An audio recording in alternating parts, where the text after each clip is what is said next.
নমস্কার, জ্ঞান সঙ্গমে সবাইকে স্বাগত। আজকের নলেজ পয়েন্ট খুব ছোট্ট কিন্তু ভীষণ ইম্পর্টেন্ট। আজকের নলেজ পয়েন্ট হলো ফায়ার, আগুন। গুরুজি বলছেন, ইন্দ্রিয়গুলো আগুনের মতো, তোমার জীবনও আগুনের মতো। তুমি তোমার ইন্দ্রিয়ের আগুনে যা কিছুই দাও তা পুড়ে যায়। বিষাক্ত পদার্থের আগুন দূষণ ও দুর্গন্ধ সৃষ্টি করে, কিন্তু ধূপ জ্বালালে তা সুগন্ধ সৃষ্টি করে। যে আগুন জীবনকে টিকিয়ে রাখে সেই আগুনই ধ্বংসও করতে পারে। আগুন বোমার ঘরকে উষ্ণ করতে পারে বা পুড়িয়ে দিতেও পারে। উৎসব হয় অগ্নিকুণ্ডকে ঘিরে, শোক হয় শবদাহের আগুনকে ঘিরে।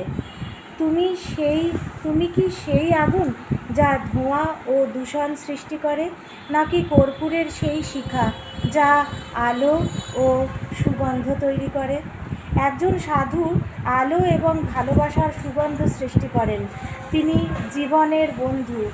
যখন তোমার ইন্দ্রিয়গুলো সৎকর্মে নিযুক্ত থাকে তখন তুমি আলো সৃষ্টি করবে। অন্যভাবে নিযুক্ত থাকলে তুমি নিজের এবং অন্যদের জন্য দুঃখ সৃষ্টি করো। সংযমই তোমার ভেতরের আগুনের গুণকে রূপান্তরিত করে। এরপর আমরা সংযম নিয়ে আলোচনা করব। তাহলে আজকের নলেজ পয়েন্টে গুরুজি বলছেন, ইন্দ্রিয়গুলো আগুনের মতো, তোমার জীবনও আগুনের মতো। তুমি তোমার ইন্দ্রিয়ের আগুনে যা কিছুই দাও তা সবই পুড়ে যায়। বিষাক্ত পদার্থের আগুন দূষণ ও দুর্গন্ধ সৃষ্টি করে, কিন্তু ধূপ জ্বালালে তা সুগন্ধ তৈরি করে। যে আগুন জীবনকে টিকিয়ে রাখে সেই আগুনই ধ্বংসও করতে পারে।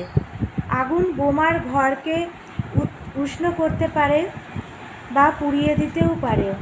উৎসব হয় অগ্নিকুণ্ডকে ঘিরে, শোক হয় শবদাহের আগুনকে ঘিরে। তুমি কি সেই আগুন যা ধোঁয়া এবং দূষণ সৃষ্টি করে, নাকি কর্পূরের সেই শিখা যা আলো ও সুগন্ধ তৈরি করে?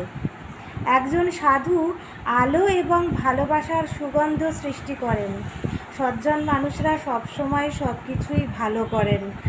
যে দিকেই যান, যে কথাই বলুন, যাই করুন, ভালোই সৃষ্টি করেন। সেই জন্যে দেখুন, এখানে গুরুজি বলছেন যে সাধু আলো এবং ভালোবাসার সুগন্ধ সৃষ্টি করেন।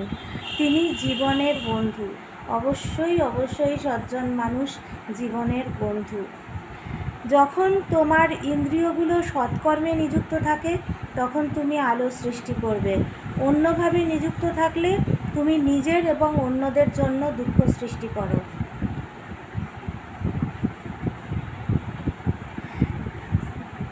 এটাও তো খুবই ইম্পর্টেন্ট আমাদের বাস্তব জগতে, যে ইন্দ্রিয়গুলো যখন সৎকর্মে নিযুক্ত থাকে তখন তুমি আলোর সৃষ্টি করবে, আর অন্যভাবে নিযুক্ত থাকলে তুমি নিজের এবং অন্যদের জন্য দুঃখ সৃষ্টি করো। সংযমই তোমার ভেতরের আগুনের গুণকে রূপান্তরিত করে। সংযম ভেতরের আগুনের গুণকে রূপান্তরিত করে। এরপর আমরা সংযম নিয়ে আলোচনা করব। পরে কোনো নলেজ পয়েন্ট অবশ্যই গুরুজির সংযমের ওপর থাকবে, তো তখন সেটা আলোচনা করব। তাহলে অবশ্যই আমাদের এখান থেকে কি নেওয়া উচিত? একটা তো হচ্ছে ধূপ জ্বালালে সুগন্ধ তৈরি হয়, আর উৎসব অগ্নিকুণ্ডকে ঘিরেই হয়, যেগুলো আমাদের নেওয়া উচিত, সেইটাই বলছি। আর নিজেকে পরীক্ষা করে দেখতে হবে যে এই যে আমার মধ্যে যে আগুন, সেটা কি ধোঁয়া এবং দূষণ সৃষ্টি করছে, নাকি কর্পূরের সেই শিখা যা আলো এবং সুগন্ধ তৈরি করে? একজন সাধু আলো এবং ভালোবাসার সুগন্ধ সৃষ্টি করেন। তিনি জীবনের বন্ধু। আর সবশেষে পরিশেষে যেটা বলছেন এই নলেজ পয়েন্টে গুরুজি, যে ইন্দ্রিয়গুলোকে সৎকর্মে নিযুক্ত রাখলে আলোর সৃষ্টি করে। আর যদি নিজের এবং অন্যদের দুঃখের সৃষ্টি করতে হয় তাহলে ইন্দ্রিয়গুলোকে অন্যভাবে নিযুক্ত থাকতে হবে। তাহলে কিন্তু নিজেরও দুঃখ টেনে আনা এবং আশেপাশের লোকেরও দুঃখ নিয়ে আসা, সৃষ্টি করা।